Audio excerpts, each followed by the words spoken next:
আমন্ত্রণ জানাচ্ছি দুপুরে বাংলাদেশের শুরুতেই শিরোনামগুলো। আনন্দযাত্রা মুহূর্তেই পরিণত হলো বিষাদে। চট্টগ্রামের লোহাগাড়ায় বাসের সাথে 2 মাইক্রোবাসের সংঘর্ষে একই পরিবারের 10 জনের প্রাণহানি।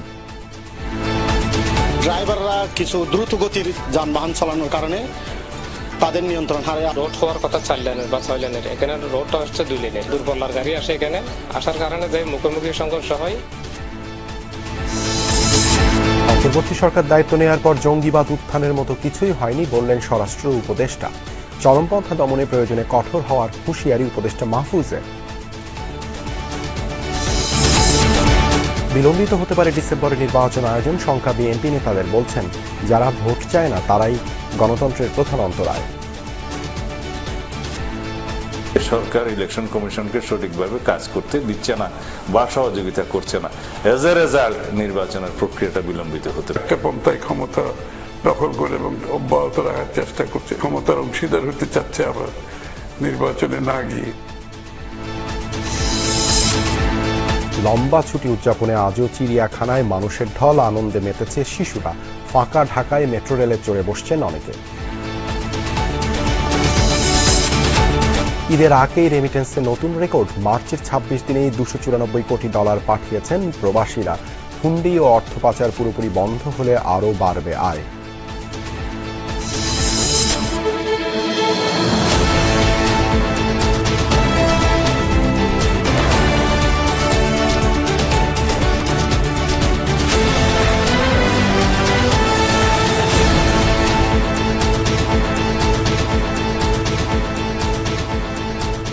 দেখছেন শিরোনামগুলো। এছাড়াও দেশ বিদেশের আরো খবর নিয়ে দুপুরের বাংলাদেশে আপনাদের সাথে আছি আমি দেবাশিস রঞ্জন সরকার। চট্টগ্রাম কক্সবাজার মহাসড়কে বাস ও 2টি মাইক্রোবাসের সংঘর্ষে প্রাণ ঝরেছে 10 জনের, আহত 2 জন। সকালে মহাসড়কের লোহাগাড়া এলাকায় এই দুর্ঘটনা ঘটে। পুলিশ জানায়, চুনতি জাঙ্গালিয়া এলাকায় চট্টগ্রাম শহরমুখী রিল্যাক্স পরিবহনের বাসটি নিয়ন্ত্রণ হারায়। এ সময় কক্সবাজারগামী 2টি মাইক্রোবাসের সাথে মুখোমুখি সংঘর্ষ হয়। এতে ঘটনাস্থলে মারা যায় নারী, শিশু সহ মাইক্রোর 7 যাত্রী। হাসপাতালে নিলে চিকিৎসাধীন অবস্থায় প্রাণ হারায় আরও 3 জন। নিহতরা সবাই একই পরিবারের সদস্য। তারা কুষ্টিয়ার বাসিন্দা। ঈদের ছুটিতে আনন্দ ভ্রমণে কক্সবাজার যাচ্ছিল তারা। স্থানীয়দের মতে, এই মহাসড়ক হয়ে কক্সবাজার থেকে লবণবাহী পরিবহন দেশের বিভিন্ন জায়গায় যায়। সেই লবণের পানি পড়েই সড়ক পিছিয়ে থাকায় নিয়ন্ত্রণ হারায় বাসটি। গেল 3 দিনের মধ্যে এই মহাসড়কে এটি দ্বিতীয় বড় ধরনের দুর্ঘটনা। এর আগে ঈদের দিন একই স্থানে 2 বাসের সংঘর্ষে মারা যায় 5 জন। রোড হওয়ার কথা 4 লেনের বা 6 লেনের, এখানে রোডটা হচ্ছে 2 লেনের। যার কারণে মনে করেন বেপরোয়া গতিতে গাড়িটা চলে। ওই মনে করেন ঢাকা দূরপাল্লার গাড়ি আসে, এখানে আসার কারণে যে মুখোমুখি সংঘর্ষ হয়। আজকে একটা বাস আর একটা হাইস, এরা ড্রাইভাররা কিছু দ্রুত গতির যানবাহন চালানোর কারণে তাদের নিয়ন্ত্রণ হারে আজকে সড়ক দুর্ঘটনায় নিহত হওয়া। এ বিষয়ে আরো জানাতে কক্সবাজার থেকে যুক্ত হচ্ছেন সহকর্মী এহসান আল কুতুবী। কুতুবী, আহতদের কি অবস্থা? টানা 3 দিন একই স্থানে দুর্ঘটনা, স্থানীয় প্রশাসন এ বিষয়ে কি বলছে?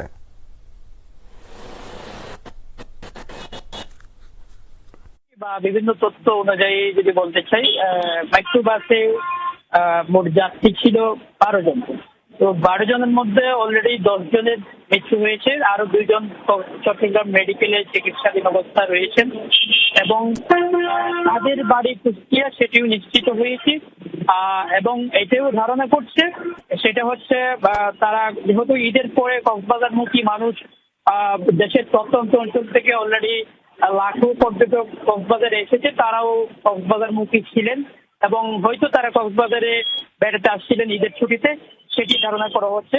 তো এখানে নারী পুরুষ সহ তারাও কক্সবাজারমুখী ছিলেন এবং হয়তো তারা কক্সবাজারে বেড়াতে আসছিলেন ঈদের ছুটিতে, সেটি ধারণা করা হচ্ছে। তো এখানে নারী পুরুষ সহ শিশু সহ মোট 12 জন ছিলেন, তার মধ্যে 10 জনের মৃত্যু নিশ্চিত হয়েছে এবং আরো 2 জন আহত আছে। আর হচ্ছে যে এলাকাটি চুনতির বন বিভাগের সামনের যে এলাকাটি, সেটি পিচ্ছিল সড়কের পাশাপাশি একটি বাঁকও রয়েছে।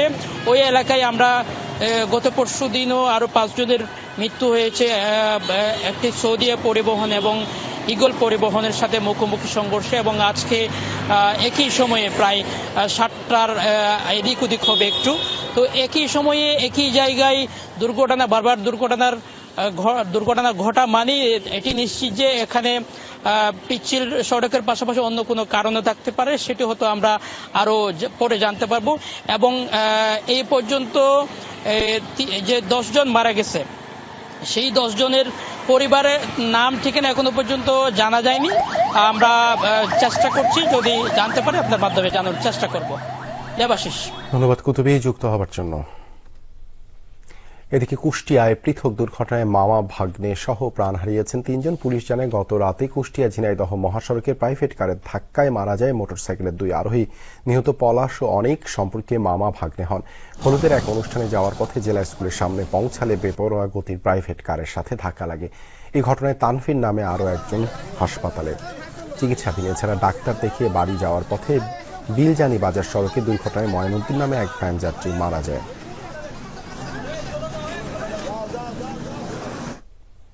অন্তর্বর্তীকালীন সরকার দায়িত্ব নেওয়ার পর জঙ্গিবাদ উত্থানের মতো কোনো ঘটনা বা কিছুই হয়নি, এই মন্তব্য করেছেন স্বরাষ্ট্র উপদেষ্টা মোহাম্মদ জাহাঙ্গীর আলম চৌধুরী।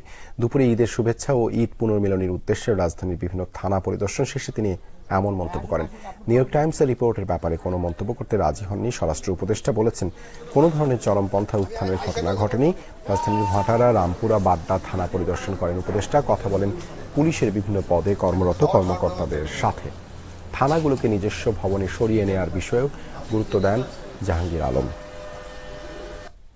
কোন ধরনের আমরা দায়িত্ব নেওয়ার পর কোন ধরনের জঙ্গিবাদের কোনো কিছু দেখছেন? কোনো কিছু হয় না।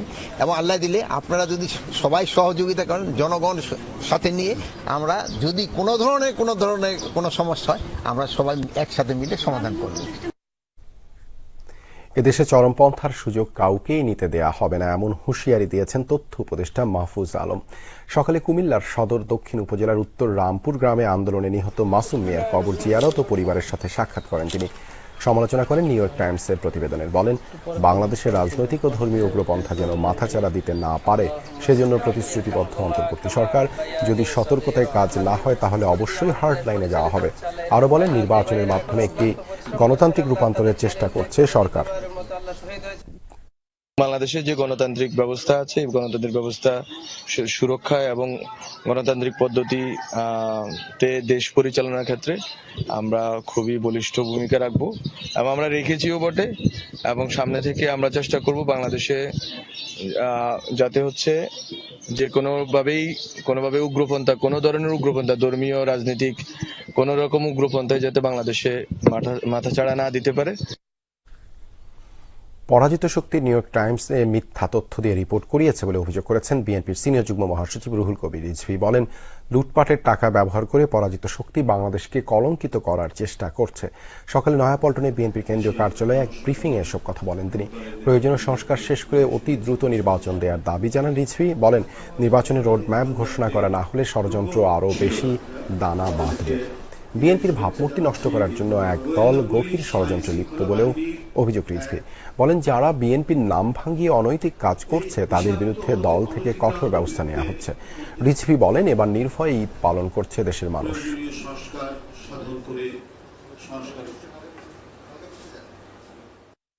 নানা ধরনের যে অপতথ্য ছড়ানো হচ্ছে তার আরেকটি প্রমাণ হলো নিউ ইয়র্ক টাইমসে বাংলাদেশে আবার ইসলামী উগ্রবাদের উত্থান ইত্যাদি বলে আপনার যে প্রতিবেদন প্রকাশ হয়েছে আপনারা জানেন। তো এর পিছনে নিশ্চয়ই কারা জড়িত সেটাও বাংলাদেশের মানুষ জানে। এবং আজকে যারা পরাজিত শক্তি, সেই পরাজিত শক্তি এবং তাদেরকে যারা মদত দেয় তাদের যৌথ প্রচেষ্টা এর মধ্যে থাকতে পারে। ডিসেম্বরে নির্বাচন করতে ইসিকে সহযোগিতা করছে না অন্তর্বর্তী সরকার, ফলে বিলম্বিত হতে পারে নির্বাচন আয়োজন, এমন শঙ্কার কথা জানিয়ে বিএনপি অভিযোগ, নির্বাচন ছাড়াই কেউ কেউ ক্ষমতার অংশীদার হওয়ার চেষ্টা করছে, কেউ আবার ক্ষমতা অব্যাহত রাখতে চায়। জনরায় ভয় পেয়ে একটি পক্ষ ভোট বিলম্বের চেষ্টা করছে বলেও দাবি করেন বিএনপি নেতারা। তারা বলছেন, যারা জাতীয় নির্বাচন চায় না তারাই গণতন্ত্রের প্রধান অন্তরায়। সাইফুদ্দিন রবিনের রিপোর্ট। অন্তর্বর্তী সরকারের প্রধান উপদেষ্টা ডিসেম্বরে জাতীয় সংসদ নির্বাচনের সম্ভাবনার কথা জানিয়েছেন। বিএনপি বরাবরই দ্রুত সময়ে নির্বাচনের দাবি জানিয়ে আসছে। দলের স্থায়ী কমিটির সদস্য সালাউদ্দিন আহমেদের অভিযোগ, ডিসেম্বরে নির্বাচনের জন্য সরকার থেকে সহযোগিতা পাচ্ছে না ইসি। ডিলিমিটেশন অ্যাক্ট বা সীমানা পুনর্নির্ধারণ আইন সংশোধন না করার সমালোচনা করেন তিনি।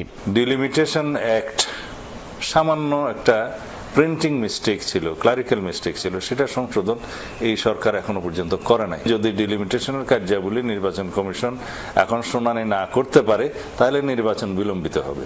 আর যদি আলাদা একটা কর্তৃপক্ষ গঠন করতে হয় ডিলিমিটেশনের জন্য, নির্বাচন কমিশনের স্বাধীনতা খর্ব করার মতো। সরকারের এই কার্যক্রমটাতে বোঝা যাচ্ছে যে সরকার ইলেকশন কমিশনকে সঠিকভাবে কাজ করতে দিচ্ছে না বা সহযোগিতা করছে না। এজ এ রেজাল্ট নির্বাচনের প্রক্রিয়াটা বিলম্বিত হতে পারে। বিএনপি স্থায়ী কমিটির আরেক সদস্য আমির খুসরো মাহমুদ চৌধুরী বলেন, হেরে যাবার ভয়ে একটি গোষ্ঠী নির্বাচনের মুখোমুখি হতে চাইছে না। এখন আবার আরেকটা গোষ্ঠীর মধ্যে সেই বোধহয় ভয়টা কাজ করছে, আমি জানি না, যে নির্বাচনকে তারা ফেস করতে চাচ্ছে না, তারা নির্বাচনকে ভয় পাচ্ছে, তারা জনগণের রায়কে ভয় পাচ্ছে। সুতরাং তাহলে শেখ হাসিনার সাথে তাদের ব্যবধানটা কোথায়? যারা সংস্কার এবং নির্বাচনকে আলাদাভাবে দেখতে চায় তাদের মধ্যে অশুভ শক্তি লুকায়িত আছে। তারা নির্বাচনকে দীর্ঘায়িত করতে চায়, তারা ক্ষমতায় দীর্ঘ মেয়াদে থাকার একটা মনোবাসনা তাদের থাকতে পারে। বিএনপি নেতাদের মতে নির্বাচন যত পিছিয়ে দেয়া যায় ততদিন কারো কারো সুবিধা ভোগের সুযোগ আছে। অনেকে বলছে এরা একটা পন্থায় ক্ষমতা দখল করে এবং অব্যাহত রাখার চেষ্টা করছে, এবং অনেকে এই ক্ষমতার অংশীদার হতে চাচ্ছে আবার নির্বাচনে না গিয়ে, কিংবা যত পিছিয়ে যাওয়া যায় ততদিন এটা সুযোগ সুবিধা ভোগ করার এখানে সেই অবস্থান আছে তাদের। সুতরাং তারাই তো বাধা গণতন্ত্রের পথে আমাকে বলতে হবে প্রধান অন্তরায় হয়ে দাঁড়াচ্ছে ক্রমান্বয়ে। যারা স্থানীয় সরকার নির্বাচনটা আগে চায় সেটা তাদের একটা কৌশল হতে পারে যে যাতে জাতীয় নির্বাচন আরো বিলম্বে হয়। যারা গণপরিষদের কথা বলছে, যারা গণভোটের কথা বলছে, এই সমস্ত উত্থাপন করছে প্রস্তাবগুলো, তাদেরও কোনো কোনো উদ্দেশ্য থাকতে পারে যাতে করে নির্বাচনটা বিলম্বিত হয়। স্বৈরাচারের পুনর্বাসন রুখতে ফ্যাসিবাদ বিরোধী ঐক্য অটুট রাখার আহ্বানও জানান বিএনপি নেতারা। জাতীয় সংসদ নির্বাচনের জন্য একটি সুনির্দিষ্ট রোডম্যাপ প্রদান করার সাথে সাথে জনমনে একটা স্বস্তির ভাব আসবে। সাইফুদ্দিন রবিন, যমুনা নিউজ, ঢাকা। রাজধানী চিড়িয়াখানায় পরিবার পরিজন নিয়ে ঘুরে বেড়াচ্ছেন নগরবাসী। একই সঙ্গে বিভিন্ন জায়গায়ও ঈদ বিনোদনের খবর আমরা জানতে চাই। আমাদের সহকর্মীরা যুক্ত হচ্ছেন। শুরুতে যাচ্ছি রেদওয়ান আহমেদের কাছে। রেদওয়ান, আপনি তো চিড়িয়াখানায়, আজ তো প্রচুর দর্শনার্থী, কেমন উপভোগ করছেন সবাই?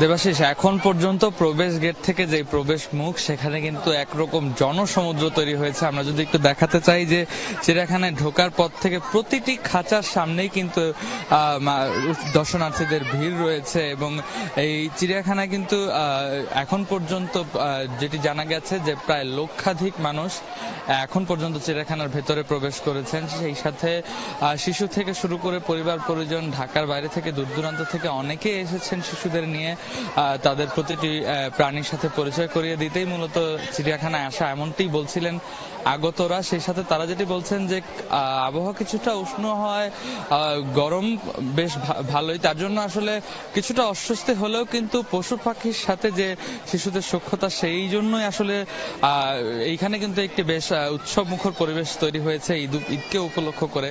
আর আজ যেহেতু ঈদের তৃতীয় দিন, তার কারণে কিন্তু এই উদযাপনটা একটু ভিন্ন রকম করতে কিন্তু শিশুদের নিয়ে পরিবার পরিজনের সকলেই কিন্তু এখানে উপস্থিত হয়েছেন।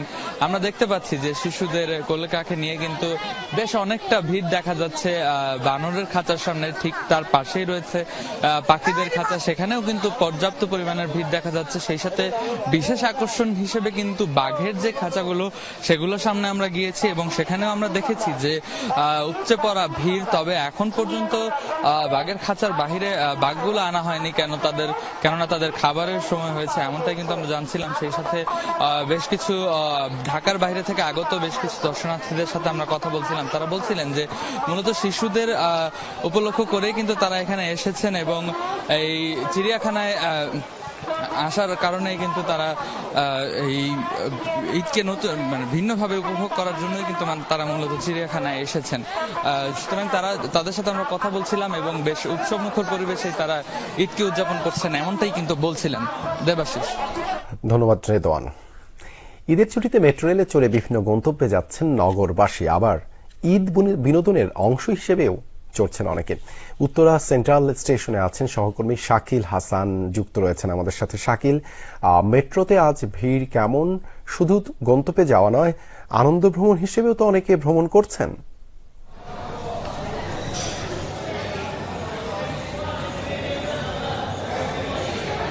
না দেবাশিস, রাজধানীতে আসলে ঈদের মধ্যে বিনোদন বা ঈদের মধ্যে ঘোরাঘুরির সুযোগ খুবই কম। তার মধ্যেও মেট্রো রেল এটি নিজস্ব একটি বিনোদনের মাধ্যম হয়ে উঠেছে। গত 2 বছর আমরা দেখেছি যে ঈদ উপলক্ষে মেট্রোতে করে ঘোরাঘুরি করা এক ধরনের ঈদ বিনোদনের অংশ হিসেবে নিয়েছে রাজধানীবাসী, এবং এবারও তেমনটা ঘটছে। তবে এখন যেহেতু ঠিক দুপুরবেলা 1 বাজে, এখন আসলে ভিড় একদমই কম। যদিও এবার শুধুমাত্র ঈদের দিনটা মেট্রো রেল বন্ধ ছিল, তারপর দিন থেকে আবার স্বাভাবিক চলাচল করছে। তবে হেডওয়েটি কমিয়ে দেওয়া বাড়িয়ে দেওয়া হয়েছে। আগে যেখানে 4-5 মিনিট বা 6 মিনিট পর পর একটি করে মেট্রো স্টেশনে চলে আসতো, সেটি এখন হেডওয়ে 10 থেকে 15 মিনিট করা হয়েছে, কারণ খুব স্বাভাবিক যাত্রী খুবই কম। আমি এখন যেখানে আছি উত্তরা সেন্ট্রাল স্টেশনে, এই স্টেশনে কিন্তু আপনি দেখতে পাচ্ছেন কনকোর্সের ভেতরে যাত্রীর সংখ্যা খুবই কম। পাশাপাশি স্টেশনের বাইরে যে এলাকাগুলো তৈরি হয়েছে নতুন স্টেশনের আশেপাশে বেশ কিছু খাবারের জায়গা, ঘোরাঘুরির জায়গা তৈরি হয়েছে এর মধ্যে দিয়াবাড়ি এলাকায়, কারণ এখানে প্রায় 3টি স্টেশন রয়েছে। পাশাপাশি উত্তর আবাসিক এলাকা এবং এই এলাকাগুলোতে মানুষে অনেকেই ঘুরতে আসেন এবং ঈদ উপলক্ষে এই সংখ্যাটি বাড়ে। তবে সেটি বিকেল নাগাদ অর্থাৎ 5টার পর থেকে হয়তো আমরা এই চিত্রটি দেখতে পাবো। এখন পুরোপুরি ফাঁকা দেখতে পাচ্ছেন, খুব অল্প কিছু মানুষ রয়েছেন এই এলাকায়। তবে বিকেলের দিকে এখানে লোক সংখ্যা বাড়ে, সমাগম বাড়ে এবং অনেকে মূল ঢাকার অংশগুলো থেকে মেট্রোতে করে ঘুরতে ঘুরতে এই এলাকায় আসেন এবং তারা ঈদ বিনোদনের অংশ হিসাবে সেটি করে থাকেন, এবং তখন লোক সমাগম বেশ খানিকটা বৃদ্ধি পেয়ে থাকে। এবং মেট্রো রেলের এই দিয়াবাড়ি এলাকায় যে 3টি স্টেশন রয়েছে, সেই 3টি স্টেশন বেশ জনসমাগম হয়ে ওঠে। পাশাপাশি এখান থেকেও যারা শেষ করে শহরের দিকে যেতে চান, মেট্রো রেল তারা ব্যবহার করতে পারেন। ধন্যবাদ শাকিল যুক্ত হবার জন্য। ঈদের তৃতীয় দিনেও কমলাপুর রেল স্টেশনে দেখা মিলেছে ঘরমুখো মানুষের, তবে আজ সমাগম কিছুটা কম। দক্ষিণ উত্তরাঞ্চলের সব ট্রেনই স্টেশন ছেড়েছে সময় মতো। বাস স্ট্যান্ডেও কমেছে যাত্রী চাপ। তারা জানিয়েছেন ঈদের আগে যাত্রার ঝক্কি ঝামেলা থেকে কিছুটা নিস্তার পেতেই এই সময় বাড়ি যাচ্ছেন। গাড়ির সংখ্যা কম থাকায় ভাড়া কিছুটা বেশি নেওয়া হচ্ছে বলেও অভিযোগ তাদের। ঈদের ছুটি টানা 9 দিন, তাই রাজধানীতে ঈদ উদযাপন করেও স্বজনদের সাথে সময় কাটাতে বাড়ি যাওয়ার সুযোগ মিলেছে এবার। তবে বুধবার এই চাপ কিছুটা কমেছে। কমলাপুর রেল স্টেশনে ভোর থেকে ট্রেনে বাড়ি ফেরার জন্য হাজির হন অনেক যাত্রী। স্বস্তিতে যাতায়াতের জন্য বেছে নিয়েছেন ঈদ পরবর্তী যাত্রা। যথাসময়ে ছেড়েছে ট্রেন। যাত্রীরা জানান ফাঁকা ঢাকা উপভোগ করে স্বস্তিতে বাড়ি যেতে চান বলেই কিছুটা পরে রাজধানী ছাড়ছেন। বগুড়া যাইতেছি ঘুরতে, কাউন্টার থেকে কাটা হয়েছে, আরামদায়ক ভাবে যাওয়া হচ্ছে। ঈদের আগে বাচ্চা নিয়ে যাইতে পারি, অনেক ভিড় ছিল। ঈদের সময় অনেক ঝামেলা থাকে, তারপরে লোকজন বেশি থাকে, একটা যানজট থাকে অনেক সময়। আর ঈদের পরে একটু রিল্যাক্স থাকা যায়। খাদের উপরেও মানুষ যায়, তারপরে ট্রেনের ভিতরে পা রাখারও জায়গা পাওয়া যায় না। তো এই এখনের জার্নিটা অনেক মজা। বাস টার্মিনালেও নেই তেমন কোলাহল। যাত্রীদের কেউ কেউ অভিযোগ করেছেন গাড়ি কম থাকার সুযোগে বাসের ভাড়া বাড়িয়ে দেওয়া হয়েছে। গাড়িটা কম আছে, যাত্রী ভাড়াটা একটু বেশি নিছে। টিকিট নিয়ে নিয়েছি নন এসি, এখন আবার বলতেছি এসি গাড়ি আসছে। আমি বললাম যে টিকিট দিবেন নাকি চেঞ্জ করে না, আবার এই টিকিট রাইখে আবার টিকিট কাটতে হবে। বাস টার্মিনালটা গুছানো হয়নি। বাস টার্মিনালটা খুবই বিশৃঙ্খল। বাস টার্মিনাল এই ট্রান্সপোর্ট সিস্টেম যদি আসলে সংস্কার না হয়, তাহলে আমাদের ভোগান্তি থাকবে। পরিবহন মালিকরা বলছেন বৃহস্পতিবার থেকে ঢাকামুখী মানুষের যাত্রা বাড়বে, তখন বাড়ানো হবে বাসের সংখ্যা। বাড়িতে যাওয়া হয়নি, আর এখন বিভিন্ন জায়গায় ঘুরে বেড়াচ্ছি আর কি। ঈদের দিনটা ঢাকায় ছিলাম, ফাঁকা ঢাকা। এখন ওই রকম চাপ পড়েনি আসলে। চাপ করলে গাড়ি এতক্ষণ অ্যাভেলেবেল চলে আসে। আজকে আপনাকে মোটামুটি সামথিং, বেশিও না কমও না, আইতাছে আর গাড়ি তুলতেছে। লামিয়া তিথি, যমুনা নিউজ, ঢাকা। দেশের পট পরিবর্তনের পর ইতিবাচক প্রভাব পড়েছে প্রবাসী আয়ে। আগস্টের পর থেকে ধারাবাহিকভাবেই বাড়ছে রেমিটেন্সের পরিমাণ। মার্চ মাসের 26 দিনই প্রবাসীরা দেশে পাঠিয়েছেন $294 কোটি বেশি, যা একক মাস হিসেবে এই যাবৎকালের মধ্যে সর্বোচ্চ। চলতি অর্থবছরের 9 মাসে এসেছে $2,144 কোটি, গত বছরের একই সময়ের তুলনায় প্রায় 29% বেশি। ডলারের দামে স্থিতিশীলতা এবং হুন্ডির চাহিদা কমায় বৈধ পথে প্রবাসী আয় বেড়েছে বলে মনে করেন ব্যাংকার ও বিশ্লেষকরা। অর্থনীতির অনেক সূচক নেতিবাচক হলেও সুখবর আছে প্রবাসী আয়ে। জুলাই ছাত্র জনতার গণ অভ্যুত্থানের পর থেকেই বাড়ছে রেমিটেন্স প্রবাহ। প্রবাসীরা প্রতি মাসে গড়ে রেমিটেন্স পাঠিয়েছেন প্রায় $250 কোটি। মার্চ মাসের 26 দিনেই দেশে প্রবাসী আয় এসেছে $294 কোটি, যা গত বছরের একই সময়ের তুলনায় প্রায় 83% বেশি। ব্যাংকার ও বিশ্লেষকরা বলছেন, ডলার বাজার স্থিতিশীল থাকায় এবং হুন্ডির চাহিদা কমে আসায় বৈধ পথে বাড়ছে প্রবাসী আয়। হুন্ডির রিকোয়ারমেন্ট কমে গেছে। হুন্ডিতে যে যারা হুন্ডির মাধ্যমে যারা টাকা নিত, আমরা দেখেন যে অগাস্টের পরে থেকে এই রিকোয়ারমেন্টটা, কারণ অনেকের অ্যাকাউন্ট ফ্রিজ হয়ে গেছে বা বিভিন্ন কারণে, এইসব কারণে কিন্তু হুন্ডির রিকোয়ারমেন্ট, হুন্ডিতে যে টাকার প্রয়োজন, এটা কিন্তু কমে গেছে, যার জন্য ব্যাংকিং চ্যানেলে কিন্তু টাকার বাড়ছে। যেহেতু মার্কেট রেট আপনি অফার করছেন, মার্কেট রেট অফার করলে তো লোকজন কেন হুন্ডির কাছে যাবে, মার্কেট রেটই পাঠাবে, তাই না?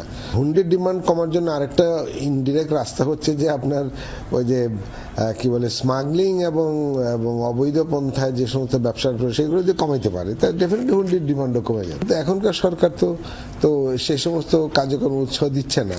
বাংলাদেশ ব্যাংক বলছে, উৎসবকে কেন্দ্র করে এমনিতেই প্রবাসীরা বাড়তি রেমিটেন্স পাঠিয়ে থাকেন। জুলাই গণ অভ্যুত্থানের পর দেশপ্রেমে উদ্বুদ্ধ হয়ে প্রবাসীরা ব্যাংকিং চ্যানেলে রেমিটেন্স পাঠাচ্ছে। প্রবাসী আয় বৃদ্ধিতে ভূমিকা আছে বেসরকারি বাণিজ্যিক ব্যাংকেরও। অসংখ্য রেমিটেন্স যোদ্ধা ছিল, এতদিন পর্যন্ত তারা ইনফরমাল ওয়েতে দেশে টাকা পাঠাতো, কিন্তু 5ই আগস্টের পরিবর্তিত পরিস্থিতিতে তাদের মাইন্ড সেটআপে বিপুল একটা পরিবর্তন এসেছে। তারা সবাই চাচ্ছে যে রেমিটেন্সটা যাতে প্রপার ব্যাংকিং চ্যানেল দিয়ে আসে, এই কারণে ব্যাংকিং চ্যানেল টাকা বেশি আসতেছে। চলতি অর্থ বছরের প্রথম 9 মাসে দেশে রেমিটেন্স এসেছে $2,144 কোটি, যা গত বছরের একই সময়ের তুলনায় প্রায় 29% বেশি। সে সময় রেমিটেন্স আসে $1,650 কোটি কিছু বেশি। ব্যাংকাররা বলছেন, হুন্ডি পুরোপুরি বন্ধ হলে এবং বাণিজ্যের আড়ালে অর্থ পাচার ঠেকানো গেলে প্রতি মাসেই $3 বিলিয়ন আয় করা সম্ভব। এটাকে যদি আরেকটু স্মুথ করা যায়, আরেকটু যদি আমরা এই হুন্ডিটাকে বন্ধ করতে পারি, এই পাচারটাকে বন্ধ করতে পারি, তাহলে এটা $3 বিলিয়ন অসম্ভব কিছু না ফর দ্য কান্ট্রি।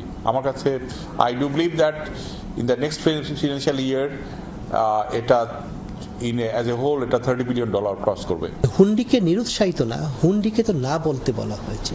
হুন্ডি কনসেপ্টটা আমাদের ইকোনমিতে থাকা চলবে না। জানি না কতটুকু এটাকে জিরোতে নামিয়ে আনা সম্ভব কিনা, কিন্তু জিরোতে নামিয়ে আনার টার্গেট নিয়ে কাজ করতে হবে। আমাদের দূতাবাসগুলির সাথেও কথা বলছি যে তারাও যাতে ওখানকার যারা বাঙালি কমিউনিটি আছে সেই কমিউনিটির সাথে যাতে নিয়মিত যোগাযোগ করে তাদেরকে ব্যাংকিং সেক্টরে টাকা পাঠানোর যে সুফল সে সম্পর্কে অবগত করে।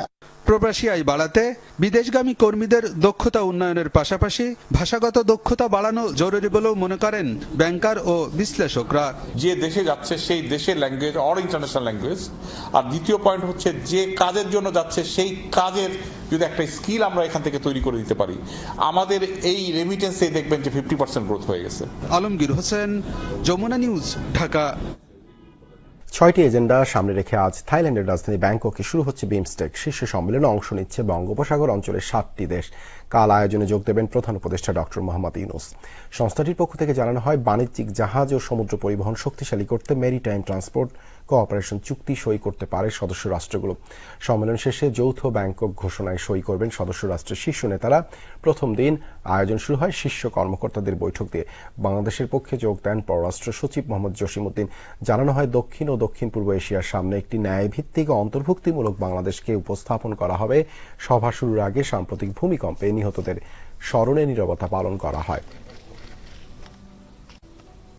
2004 সালে একটা ফ্রেমওয়ার্ক এগ্রিমেন্ট হয়েছিল, কিন্তু এতদিন পর্যন্ত আমরা এফটিএটা করতে পারিনি। তো এটার আলাপ আলোচনা কিছুটা সামনের দিকে অগ্রসর হয়েছে, যদিও প্রথম যে ধারণা ছিল যে কেবলমাত্র পণ্য না সেবা খাতেরও সেখানে এই আলোচনার মধ্যে অন্তর্ভুক্ত থাকবে, সেটা শেষ পর্যন্ত করা যায়নি। অবাধ, সুষ্ঠু ও গ্রহণযোগ্য নির্বাচনের জন্য বিচার ব্যবস্থা, নির্বাচন কমিশন ও আইন শৃঙ্খলা বাহিনীতে গুরুত্বপূর্ণ সংস্থাগুলোতে সংস্কার আনতে হবে, এ কথা বলেছেন বিএনপি মহাসচিব মির্জা ফখরুল ইসলাম আলমগীর। দুপুরে নিজ জেলা ঠাকুরগাঁয়ে কালীবাড়িতে দলীয় নেতাকর্মীদের সাথে শুভেচ্ছা বিনিময় করেন তিনি। বলেন, সামাজিক যোগাযোগ মাধ্যমে এক ধরনের অপপ্রচার চালানো হচ্ছে যে বিএনপি সংস্কার নয়, নির্বাচন চায়, যা ভ্রান্ত ধারণা। কেননা বিএনপির ভিশন 2030-এর রাষ্ট্র ধারণাতেই নানা সংস্কারের কথা বলা রয়েছে। সংস্কার প্রক্রিয়া ও নির্বাচনের মধ্যে আদতে কোনো পার্থক্য নেই বলে মন্তব্য করেন ফখরুল। তিনি আরো বলেন, জনগণ চায় না এমন সংস্কার সমর্থন করে না বিএনপি। আমরা কখনোই এই কথা বলিনি যে আগে নির্বাচন তারপরে সংস্কার। এটা যদি কেউ বলে থাকে একটা ভুল ব্যাখ্যা দেওয়া হচ্ছে, জনগণকে বিভ্রান্ত করা হচ্ছে। আমরা বলছি যে নির্বাচন সুষ্ঠু অবাধ নিরপেক্ষ নির্বাচনের জন্য ন্যূনতম যে সংস্কারগুলো করা দরকার সেটা করতে হবে। মিয়ানমারে ভয়াবহ ভূমিকম্পে মুসলিম সম্প্রদায়ের ব্যাপক প্রাণহানি এবং স্থাপনা ক্ষতিগ্রস্ত হয়েছে। স্থানীয় আন্তর্জাতিক গণমাধ্যমগুলো বলছে, শুক্রবারের দুর্যোগে কমপক্ষে 700 মুসলিম নাগরিকের মরদেহ উদ্ধার হয়েছে। মান্দালায় ও সাংগাইং অঞ্চলে ধ্বংস হয়েছে অন্তত 60টি মসজিদ। সাগাইংয়ের এক ইমাম হারিয়েছে 170 জন বন্ধু ও আত্মীয় স্বজন।